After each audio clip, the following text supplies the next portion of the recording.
میں آپ کو ذرا اس جو انسانوں میں سے انسان دشمنی کا جن کا سب سے بڑا رول ہے، میں ان کی 2000 سالہ تاریخ کا آپ کے سامنے نقشہ رکھنا چاہتا ہوں۔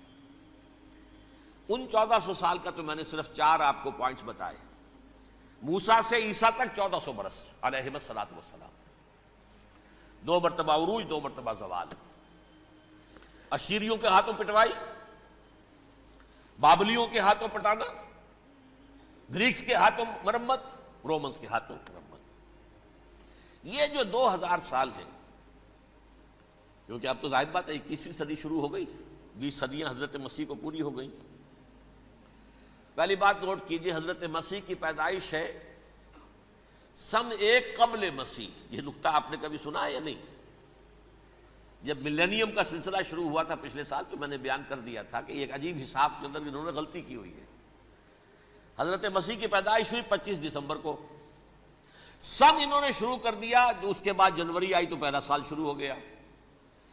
اگر جنوری سے پہلا سال شروع ہوا تو یہ 6 دن جو ہے تو اس کے پچھلے سال میں تھے، لہذا کہا جائے گا کہ Jesus Christ was born 1 year before Christ,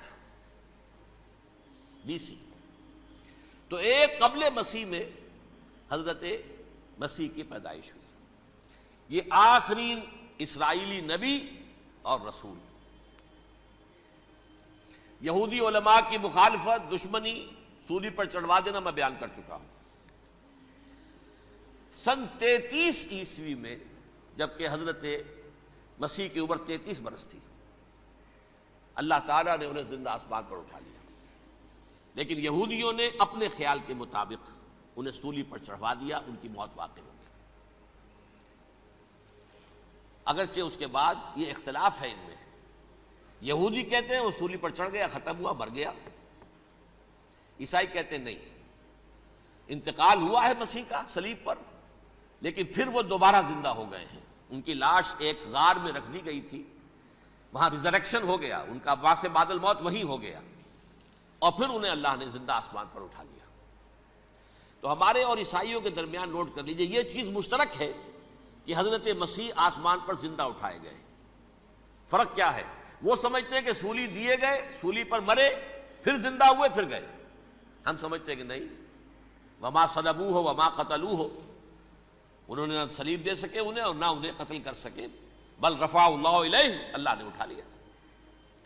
پھر ہمارا اور یہ اس کا عیسائیوں کا ایک اور اتفاق ہے، سیکنڈ کمنگ آف جیسس، حضرت مسیح دوبارہ آئیں گے۔ یہ عیسائیوں کا بھی عقیدہ ہے اور ہمارا بھی۔ بہرحال تو جیسا کہ میں نے عرض کیا کہ اس وقت یہ عذاب استیصال، عذاب اکبر کے مستحق ہو چکے تھے، لیکن اللہ نے ان کی مدت دراز کی ہے، لیکن ان پر دنیاوی عذاب کا ایک کوڑا جو ہے اللہ تعالیٰ کی طرف سے اسی وقت برسا۔ دنیاوی عذاب دنیا میں رہتے ہوئے ختم نہیں کیا۔ 37 برس بعد حضرت مسیح کے رفع سماوی کے 37 برس بعد سن 70 میں یہودیوں نے بغاوت کی رومیوں کے خلاف۔ رومی ٹائٹس جنرل تھا ایک، اس نے پھر جو حملہ کیا ہے، 1,33,000 یہودی ایک دن میں قتل کیا یروشلم میں، اور ہیکل سلیمانی گرا دیا۔ وہ ہیکل پہلے بھی گرا تھا، پہلے 1400 سال کے دوران میں بھی نبوکدنضر نے گرایا تھا، لیکن پھر اس کے 150 سال بعد انہوں نے دوبارہ بنا لیا تھا، اس لیے وہ اسے سیکنڈ ٹیمپل کہتے ہیں۔ پہلا ٹیمپل جو حضرت سلیمان نے بنایا تھا، نبوکدنضر نے گرا دیا 587 قبل مسیح میں، پھر دوبارہ انہوں نے 150 سال کے بعد بنا لیا۔ وہ اس تاریخ کا حصہ ہے، میں نے جس کے بارے میں آپ کو تفصیل نہیں بتائی۔ اس میں یہ ہوا سن 70 میں وہ گرا دیا گیا، وہ آج تک گرا پڑا ہوا ہے۔ نمبر 2، یہ کہہ دیا گیا کہ یہودیوں اس ارض فلسطین سے نکل جاؤ، تم یہاں نہیں رہ سکتے اب۔ لہذا جس کا جہاں سینگ سمایا چلا گیا، یورپ میں چلے گئے، ایشیا میں آ گئے، عرب میں آ گئے۔ یہ 3 قبیلے جو رات بھی میں نے عرض کیا تھا، بنو قینقاع، بنو نذیر اور بنو قریظہ، یہ وہاں سے آ کے مدینے میں آباد ہو گئے۔ جس کا جہاں سینگ سمایا، افریقہ میں، ہندوستان میں، جہاں چلے گئے۔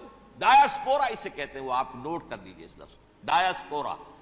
ہمارا دور انتشار، جبکہ ہمیں ہماری اصل سرزمین تو فلسطین ہے، حضرت ابراہیم کا مسکن، حضرت اسحاق حضرت یعقوب کا مسکن فلسطین، یہ ہے ہماری اصل جاگیر، یہ تو ہماری جدی پشتی جاگیر ہے، لیکن یہاں سے نکال دیے گئے سن 70 عیسوی میں، اور وہاں سے لے کے 1917 تک ان کا ڈایاسپورا جاری رہا۔ یہ دور انتشار ہے۔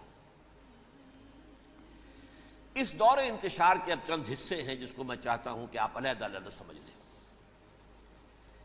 دور انتشار کا جو پہلا جو ہے تقریباً 300 برس رومی حکمران تھے، وہ یہودیوں کے بھی دشمن تھے اور عیسائیوں کے بھی دشمن تھے، عیسائی اور یہودی ایک دوسرے کے بھی دشمن تھے،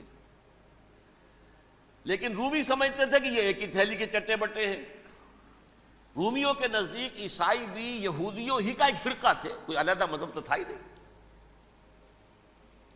لہذا رومی جو ہیں رومنز وہ ان دونوں کو ستاتے تھے، مارتے تھے، اور یہ آپس میں لڑتے تھے، یہودی عیسائیوں کو مارتے تھے، عیسائی یہودیوں کو مارتے تھے۔ یہ ہے 300 برس تک کی تاریخ۔ سن 300 عیسوی میں کیا ہوا؟ ایک معجزہ ہو گیا۔ بہت عظیم ایمپرر کانسٹینٹائن، قسطنطین اعظم، رومن ایمپررز میں سے بہت بڑا ایمپرر، وہ عیسائی ہو گئے۔ اب تو معاملہ بالکل تلپٹ ہو گیا، پوری سلطنت عیسائی ہو گئی۔ اب عیسائیوں کے عیش ہو گئے اور یہودیوں پہ مار پڑنی شروع ہوئی۔ اب عیسائیوں کا آپ خود سوچئے کہ جنہیں وہ خدا بنا بیٹھے ہیں، خدا کا بیٹا قرار دے رہے ہیں، ان کے قاتل کون؟ یہودی بدماش۔ لہذا ان کی وہ پٹائی شروع ہوئی ہے یورپ میں، پوری رومن امپائر میں، انہیں ذلیل کیا گیا، شہروں میں آمد بند، علیحدہ رہو، گھیٹوز کے اندر رہو۔ یہودی کا نام جو ہے وہ گالی بن گیا، جیسے آج بھی یہودی گالی کہتے ہیں، جیسے خنزیر کا لفظ، آخر وہ بھی اللہ کی مخلوق ہے، لیکن آپ کو معلوم ہے کوئی شخص زبان پہ نام نہیں لانا چاہتا خنزیر کا، سور کا، ہے تو مخلوق، وہ بھی ایک حیوان ہے۔ ایسے ہی یہ ہے یہودی، یہودی گالی، جیوٹ گالی۔ لہذا ایک طرف تو ان دونوں کے درمیان دشمنی، جس کو قرآن کہتا ہے وَأَغْرَيْنَا بَيْنَهُمُ الْعَدَاوَةَ وَالْبَغْضَاءَ، ہم نے ان کے مابین دشمنی جو ہے پیدا کر دی۔ اور جب یہ پوری سلطنت عیسائی ہو گئی تو قافیہ تنگ ہو گیا یہودیوں کا۔ اب آئیے 571 عیسوی، یعنی جب کہ ڈایاسپورا کو کتنا عرصہ ہو چکا تھا؟ 500 برس۔ سن 70 سے شروع ہوا نا ڈایاسپورا، جب ٹائٹس نے گرایا ہے ہیکل کو اور نکال باہر کیا انہیں فلسطین سے، بھاگ جاؤ یہاں ایک یہودی بھی نہیں رہے گا، فلسطین سے نکال دیے گئے۔ اس کے پورے 500 برس بعد سن 571 عیسوی میں حضور کی پیدائش ہوئی، ولادت با سعادت محمد الرسول اللہ صلی اللہ علیہ وسلم۔ 610 میں آپ پر وحی کا آغاز ہوا، لیکن حضور کے ساتھ ان کا معاملہ کیا رہا؟ اول تو جبکہ حضور ابھی مکے ہی میں تھے، یہودیوں نے ریشہ دوانیاں شروع کر دی حضور کے خلاف۔ قریش مکہ کو سکھاتے تھے، پڑھاتے تھے، ان سے یہ پوچھو، ان سے یہ پوچھو، یہ اس طرح تنگ کرو، ان سے یہ امتحان لو، یہ آپ کے علم میں ہے۔ سورہ بنی اسرائیل میں، سورہ کہف میں وہ سوالات جو امتحانی سوالات آئے تھے، ذوالقرنین کون تھا، اصحاب کہف کون تھے، تم رسول بنے پھرتے ہو تو بتاؤ، اور یہ روح کی حقیقت کیا بتاؤ۔ یہ ساری ریشہ دوانیاں کر رہے تھے بیٹھے ہوئے، ابھی وہیں پر حضور ابھی پہنچے بھی نہیں۔ ہجرت فرما کر حضور تشریف لے آئے تو حضور نے، جسے ماسٹر سٹروک کہا جائے گا، یعنی اسٹیٹس مین شپ کا ماسٹر سٹروک، آپ نے مدینے میں آتے یہودیوں کے ساتھ پیکٹ کر دیا، جوائنٹ ڈیفنس پیکٹ آف مدینہ، کہ اگر مکے والے ہم پر حملہ کریں گے تو ہم مل جل کر ایک قوم کی حیثیت سے مقابلہ کریں گے۔ یہ میثاق مدینہ کہلاتا ہے، جس کے بہت غلط معنی پہنائے جا رہے ہیں آج کل۔ بہرحال میں موضوع میرا چونکہ یہ نہیں، میں ادھر نہیں جاؤں گا، لیکن ہوا کیا؟ ہر مرتبہ یہ خیانت کے مرتکب ہوئے، ان نے جو عہد کیے تھے ان سے پھرے، اندر ہی اندر سازش، ریشہ دوانی، حضور کی بدترین دشمنی۔ سورہ نساء کی آیت نمبر 12 میں 14 میں 13 میں فرمایا ہے لا تزال تطلع علی خائنۃ منہم، اے نبی ہمیشہ آپ کے علم میں ان کی طرف سے خیانتیں، بددیانتیاں آتی رہیں گی. اور بار بار وہ مسلسل جنگ کی آگ بھڑکاتے تھے. قریش کو دعوت دیتے، آؤ آؤ آؤ، ہم اندر سے بغاوت کر دیں گے، تم آؤ تو صحیح، ختم کریں محمد کو اور اہل ایمان کو صلی اللہ علیہ وسلم ورضی اللہ تعالی عنہم اجمعین. لیکن پھر جب وہ آتے تھے تو یہ دبک جاتے تھے، ان میں ہمت نہیں تھی، میدان کے مرد نہیں رہے تھے. یہ سورہ حشر میں ان کا نقشہ کھینچا گیا ہے. کھلے میدان میں مقابلے کی اس کے اندر صلاحیت ہی نہیں ہے. یہ تو فصیلوں کے پیچھے سے، جیسے عورتیں کہیں دیہات میں لڑائی ہوتی ہے تو مرد جو ہے گلیوں میں لڑتے ہیں، عورتیں اوپر سے پتھر پھینکتی ہیں، بس وہ کام یہ کر سکتے تھے. من ورائے جدر، فصیلوں کے پیچھے سے، جنگ میں میدان میں نہیں آ سکتے. بہرحال قرآن مجید میں ہے یہ سورہ مائدہ کی آیت نمبر 64، کلما اوقدوا نارا للحرب اطفاها اللہ. اکثر و بیشتر مواقع پر تو یہ جب آگ بھڑکاتے تھے جنگ کی، اللہ اسے بجھا دیتا تھا. لیکن بہرحال اس کے باوجود جنگیں ہوئی، غزوہ بدر، غزوہ احد ہوئی کہ نہیں؟ یہ ساری اصل شرارت ہوئی. اور اس کے نتیجے میں حضور نے پھر ایک ایک کر کے 3 قبیلوں کو سزا دی. غزوہ بدر کے فوراً بعد بنو قینقاع نکالے گئے مدینے سے، غزوہ احد کے فوراً بعد بنو نذیر نکالے گئے، اور غزوہ احزاب کے بعد بنو قریظہ نکال دیے گئے. یہ تو میں نے آپ کے سامنے رکھ دیا صرف حضور کے زمانے میں ان کا کیا رویہ رہا. دشمن، رات بھی ہم نے وہ آیت پڑھی تھی، لَتَجِدَنَّ أَشَدَّ النَّاسِ عَدَاوَةً لِلَّذِينَ آمَنُوا الْيَهُودُ وَالَّذِينَ أَشْرَكُوا. اہل ایمان کی دشمنی میں شدید ترین تم پاؤ گے یہودیوں کو اور مشرکین کو. مشرکین بھی بعد میں ہے، پہلے یہودی. حضور کے بعد کیا ہوا اب یہ نوٹ کیجئے، یہ ان کی تاریخ کا دوسرا دور. حضرت عمر رضی اللہ تعالیٰ عنہ کا عہد خلافت ہے. بیت المقدس کا محاصرہ کیا گیا، فصیل بڑی اونچی، شہر اندر سے سیلف سفیشنٹ، حملے کا راستہ کوئی نہیں. محاصرہ طول کھینچ رہا ہے لیکن ان کے پاس رسد بھی موجود ہے، پانی بھی موجود ہے، وہ دروازے بند کر کے بیٹھے ہوئے ہیں. بالآخر اللہ تعالیٰ کی مشیت کا ظہور کیسے ہوا؟ ان کے کچھ علماء آئے فصیل پر، کہا دیکھو مسلمانوں، تم قیامت تک بھی یہاں پڑے رہو گے محاصرہ کر کے، ہمارا یہ شہر فتح نہیں ہوگا.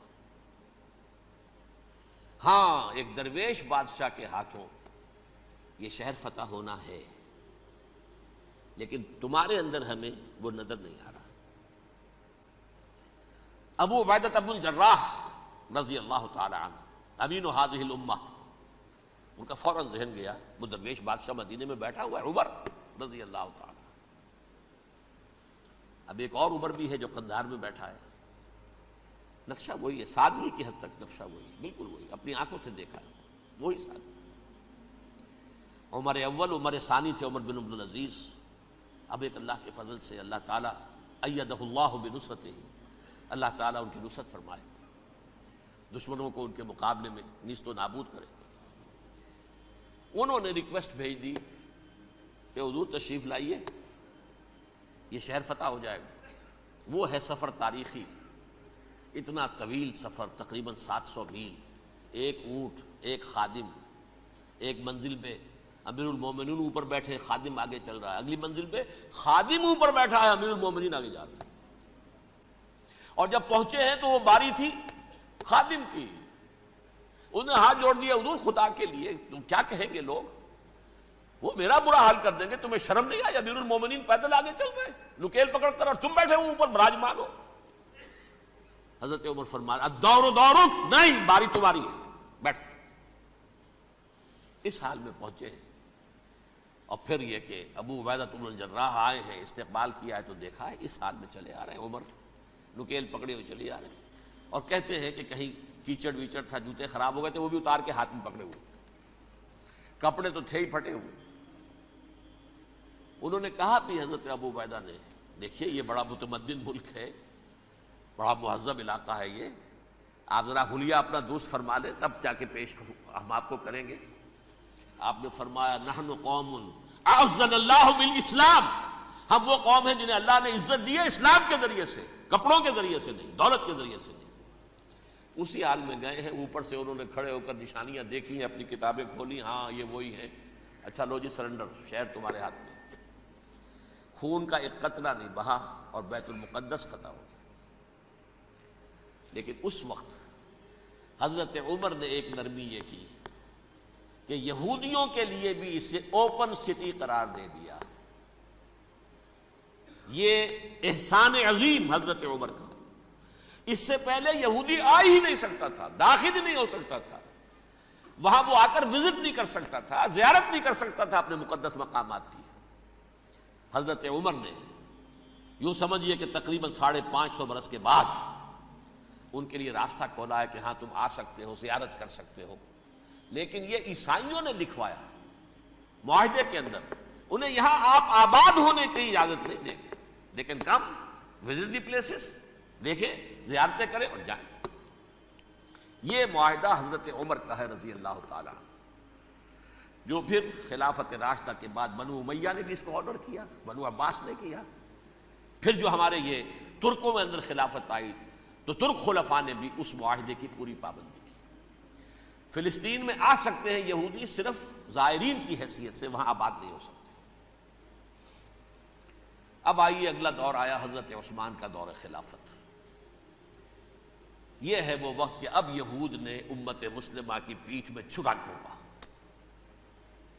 وہ کیسے؟ ایک یہودی عبداللہ ابن سبا اسلام کا لبادہ اوڑھ کر آ گیا، معاشرے کا جائزہ لے لیا، ان میں بنو ہاشم اور بنو امیہ میں جو پرانی کشاکش تھی اس کے کچھ نہ کچھ جراثیم باقی ہیں، اگر ان کو ذرا بھڑکا دے تو مسلمانوں میں انتشار پیدا ہو جائے۔ کہا یہ عثمان کون ہے؟ یہ تو بنو امیہ میں سے ہے، یہ حق تو بنو ہاشم کا ہے، خلافت ان کے پاس ہونی چاہیے، محمد کے تو رشتہ دار وہ ہے صلی اللہ علیہ وسلم۔ عوام الناس کے اندر بات پھیلنی شروع ہوئی، پھر ایک بڑی سازش کے انداز میں حضرت عثمان کے خلاف پروپیگنڈا، حضرت عثمان کے جو عاملین تھے، گورنر تھے، ان کے خلاف پروپیگنڈا، اور ایسی ہوشیاری کرتے تھے کہ کوفے میں کوفے کے حاکم کے خلاف کچھ نہیں کہنا، اجی مصر میں یہ ہو رہا ہے، اجی شام میں یہ ہو رہا ہے، اجی یہ جو عثمان ہے وہ یہ کر رہا ہے، یہ ظلم ہو رہا ہے، یہ لوٹ مار ہو رہی ہے، یہ خیانتیں ہو رہی ہیں۔ اب نہ تو اس زمانے میں مینز آف کمیونیکیشن، کیسے تصدیق کریں؟ افواہیں تو آپ آج کراچی کے اندر شروع ہو جائے تو پتہ نہیں چل سکتا کسی کو کہ کیا اس میں صداقت ہے کیا جھوٹ ہے، اور بری بات جو ہے فطرت انسانی کی کمزوری ہے وہ فوراً قبول کرتا ہے، کسی کے بارے میں اچھی بات ماننے کو تیار نہیں ہوتا لیکن بری بات تو فوراً تیار ہے۔ بہرحال یہ فتنہ انہوں نے اٹھایا، حضرت علی کی الوہیت کا فتنہ اٹھایا، حضرت عثمان کے خلاف الفتنۃ الکبریٰ برپا کیا، حضرت عثمان شہید ہوئے۔ اس کے بعد 5 برس تک مسلمان ایک دوسرے کی گردنیں کاٹتے رہے، باہمی خانہ جنگی ہوئی، امت کو وہ زخم لگایا ہے جو آج تک جس سے خون رس رہا ہے۔ یہ شیعان عثمان اور شیعان علی تھے جو بعد میں پھر سنی اور شیعہ ہو اور آج تک ہے۔ فتنہ کس نے جگایا؟ ایک عبداللہ ابن سبا یہودی اور اس کے کارندے، شیطان کا ایجنٹ، اور انسانوں میں سے بھی اس کے جو بھی حواریین تھے اور شیطانوں کے اندر سے بھی تھے، انہوں نے بھی اس آگ کو بھڑکایا۔ یہ آپ سوچ لیجئے کہ یہ کس نے وہ زخم لگایا؟ یہودی۔ اگلا دور آیا، خلافت راشدہ ختم ہوئی، بنو امیہ کا بھی دور کافی گزر گیا۔ طارق ابن زیاد 712 عیسوی میں حملہ کرتے ہیں اسپین پر۔ اسپین اس وقت عیسائیت کا بہت بڑا گڑھ، بڑے کٹر ترین عیسائی جو ہے وہ اسپین میں تھے، لہذا یہودیوں کی وہاں بہت پٹائی ہوتی تھی، یہ میں بتا چکا ہوں، دشمنی تھی ان کی تو چلی آ رہی تھی عیسائیوں کے ہاتھوں یہودیوں کی، وہ تو سن 300 عیسوی سے ایمپرر کانسٹنٹائن کے بعد سے شروع ہو گئی تھی۔ اس حوالے سے یہودیوں نے اس وقت چالاکی یہ برتی، کچھ راستے واسطے بتائے، کچھ مدد کی طارق ابن زیاد کی۔ طارق ابن زیاد نے انہیں اپنا محسن سمجھا، ہسپانیہ فتح ہو گیا تو یہودی چونکہ محسنین کی فہرست میں آ چکے تھے، انہیں بہت اقتدار نصیب ہوا، بڑی سپورٹ مسلمانوں نے دی۔ ان کے بڑے بڑے علماء جو ہیں اسی دور کے اندر پیدا ہوئے، بڑے بڑے تھنکرز ان کے اسی دور میں پیدا ہوئے۔ بن گوریون جو کہ ایک وزیر اعظم تھا اسرائیل کا، اس نے یہ لکھا ہے اپنی کتاب میں، Muslim Spain was the golden era of our diaspora. وہ ڈائسپورا جو 70 عیسوی سے شروع ہوا تھا اور 1917 عیسوی تک جاری رہا ہے، اس میں سے گولڈن ایرا ہمارا جو تھا وہ مسلم اسپین تھا۔ ہسپانیہ میں بیٹھ کر ہم نے عیش کیے، لیکن وہاں سے انہوں نے اور جو کچھ کیا، یہ تو داستان کے تو بہت سے گوشے ہیں، لیکن میں جس اسٹریٹ لائن میں چل رہا ہوں اس کے اعتبار سے ایک بات سمجھ لیجیے، وہاں بیٹھ کر انہوں نے اب عیسائیت کی پیٹھ میں چھرا گھونپا، پروٹیسٹنٹ مذہب پیدا کیا، تقسیم کر دیا، جیسے شیعہ سنی کی تقسیم، عبداللہ ابن سبا، رومن کیتھولک اور پروٹیسٹنٹ کی تقسیم، یہودی علماء۔ ہوتا کیا تھا، ہسپانیہ کی یونیورسٹیاں ہیں، کارڈووا میں ہے، ٹولیڈو میں ہے، گریناڈا میں ہے، غرناطہ، قرطبہ، تولیتلا، اور وہاں آتے تھے لوگ، فرانس سے چلے آ رہے ہیں نوجوان پڑھنے کے لیے، جرمنی سے چلے آ رہے ہیں، اٹلی سے چلے آ رہے ہیں، 3 ہی ملک قریب ترین پڑھتے ہیں سینٹرل جو یورپ کے ہیں۔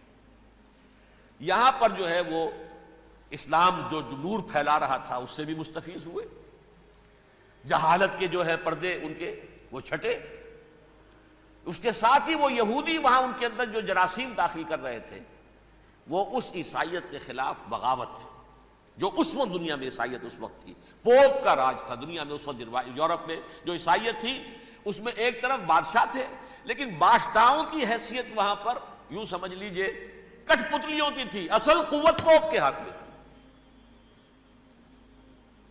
اور پوپ کو انہوں نے جیسے قرآن نے کہا اتخذوا احبارہم ورہبانہم اربابا من دون اللہ، چونکہ سینٹ پال نے شریعت موسوی ساقط کر دی تھی تو اب شریعت تھی ہی نہیں، پوپ کو اختیار تھا جس چیز کو چاہے حلال قرار دے دے، جس چیز کو چاہے حرام قرار دے دے۔ اتخذوا احبارہم ورہبانہم اربابا من دون اللہ۔ انہوں نے کہا صاحب یہ پوپ کس بلا کا نام ہے، یہ بھی انسان ہے، بات تو ٹھیک تھی نا، اصل حیثیت تو کتاب کی ہونی چاہیے نا، ڈیوائن بک، دی ریویلڈ اسکرپچر، لہذا اور یہ کتاب ہر شخص پڑھ سکتا ہے، کوئی پوپ کے باپ کو جو ہے کوئی اس کے لیے پروپرائٹری رائٹس تو نہیں ہے کہ صرف پوپ پڑھ سکتا ہے یا پادری پڑھ سکتے ہیں، ہم بھی پڑھ سکتے ہیں، ہم بھی سمجھ سکتے ہیں۔ یہ باتیں تھی کہ جن کو بڑھا چڑھا کر بیان کر کے اور پوپ کا اقتدار ختم کرا دیا اور توجہ مرکوز کر دی بائبل کی طرف۔ اب بائبل میں بڑا حصہ تو اولڈ ٹیسٹامنٹ کا ہے، نتیجہ کیا ہوا، یہود کی عظمت پروٹیسٹنٹس کے نزدیک مسلم ہو گئی۔ اصل قوم تو یہ ہے، وہ دشمنی بدلی کہ نہیں بدلی، موسیٰ کے امتی یہ ہے، تورات موسیٰ کو دی گئی، ابراہیم کی نسل یہ ہے، لہذا وہ جو دشمنی تھی، جو عداوت تھی کہ ہمارے خدا کو سولی چڑھانے والے ہیں یہ بدماش، اس کا ازالہ ہوا اس پروٹیسٹنٹ مذہب کے نتیجے میں۔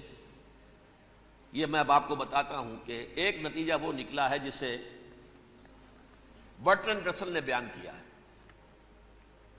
اس کی کتاب ہے ان پریز آف آئیڈلنس، صفحہ 108۔ وہ لکھتا ہے the Christians retaining the Judaic belief in special revelation added to it the Roman desire for worldwide domination and the Greek taste for metaphysical subtleties. The combination produced the most fiercely persecuting religion that the world has yet known. یہ 3 چیزیں آ کر عیسائیت میں مل گئی۔ ایک تو جب یہ اولڈ ٹیسٹامنٹ جو ہے وہ ان کے ہاتھ میں آ گئی، اور اس کے میں کچھ آپ کو بتا دیتا ہوں کہ اولڈ ٹیسٹامنٹ کی تعلیمات، کیونکہ یہ اولڈ ٹیسٹامنٹ جو ہے یہ محرف تھی، اصل تورات تو گم ہو گئی تھی 587 قبل مسیح میں، جب پہلی مرتبہ ہیکل جو ہے تباہ ہوا ہے اس وقت ختم ہو گئی تھی۔ اس کے کوئی 150 سال کے بعد انہوں نے یادداشتوں سے مرتب کر کے لکھی ہے، اب اس میں ان کے اپنے خیالات، اپنے امانی، اپنی توجیحات وہ شامل ہو گئیں۔ لہذا میں آپ کو حوالے دیتا ہوں، اس کتاب کے اندر مظالم کی جو تعلیم دی گئی ہے، اہل کتاب نے اپنے مظالم قتل عام کے جواز کے لیے تورات میں تبدیلیاں کی اور پیغمبروں پر دہشت ناکی اور بدترین حرام کاری کے الزامات لگائے. سنیے، پہلا حوالہ ہے یہ گنتی باب 31 آیات 17-18.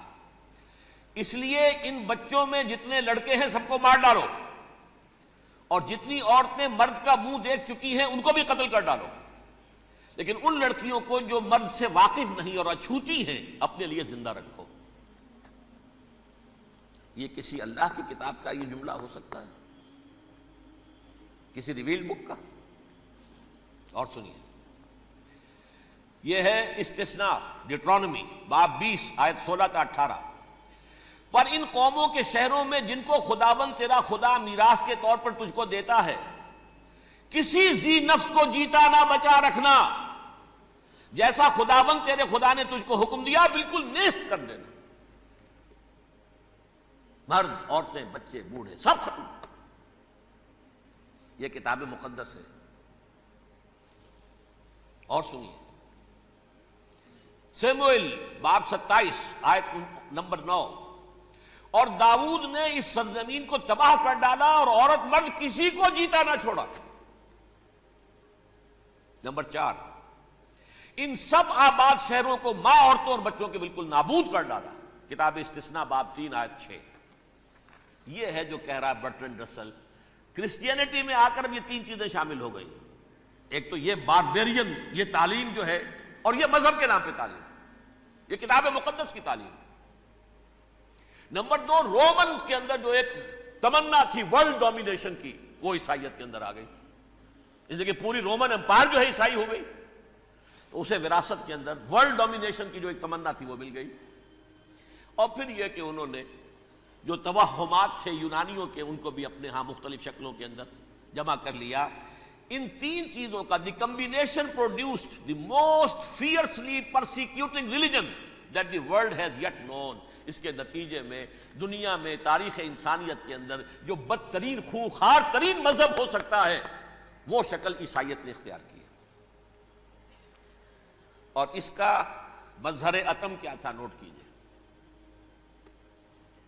صلیبی جنگیں. ایک بات ٹائم ٹیبل کے اعتبار سے نوٹ کر لیجئے گا. فرسٹ ملینیم ختم ہوا، سیکنڈ شروع ہوا. ان کے 1000 سال ختم ہوئے تو 11ویں صدی میں سیکنڈ ملینیم شروع ہوا، تو پہلی صلیبی جنگیں ہوئی. لاکھوں مسلمان قتل کیے. صرف یروشلم کے اندر اتنا خون بہایا ہے کہ خود ان کے ہسٹورینز لکھتے ہیں کہ جب ان صلیبیوں نے جب گھوڑوں کے ساتھ وہ چل رہے تھے گلیوں میں، تو ان کے گھوڑوں کے گھٹنوں تک خون کی ندی بہہ رہی تھی. جہاں سے گزرے ختم کرتے چلے گئے، آبادیاں کی آبادیاں ختم کر. اگرچہ اس کروسیڈ میں گیہوں کے ساتھ گھن بھی پسا، یہودی بھی بہت مارے گئے. یہ فرانس سے، جرمنی سے جب یہ کروسیڈرز آ رہے تھے، 3000 میل کا سفر طے کر کے آئے تھے. سوچئے تو صحیح. اربن ثانی پوپ جو تھا، آگ لگا دی تھی اس نے پورے یورپ کے اندر. شرم سے ڈوب مرو، تمہارے مقدس علاقے مسلمانوں کے ہاتھ میں. انفیڈلز، یہ کافر، یہ مرتد، یہ ملحد. مسیح جہاں پیدا ہوا، مسیح کو جہاں سولی دی گئی، وہ کہاں ہے؟ ان کے ہاتھ میں. وہ آگ لگائی ہے. 3000 میل کا فاصلہ طے کر کے یہ قومیں آئی ہیں وہاں، اور جو تباہی مچائی ہے انہوں نے. تاریخ انسانی میں ایسی بربریت کی کوئی مثال. اور یہ ان کے اپنے ہسٹورینز لکھتے ہیں. شرم کے مارے ایسے محسوس ہوتا ہے جیسے ان کی گردنیں جھکی جا رہی ہوں. لکھتے ہیں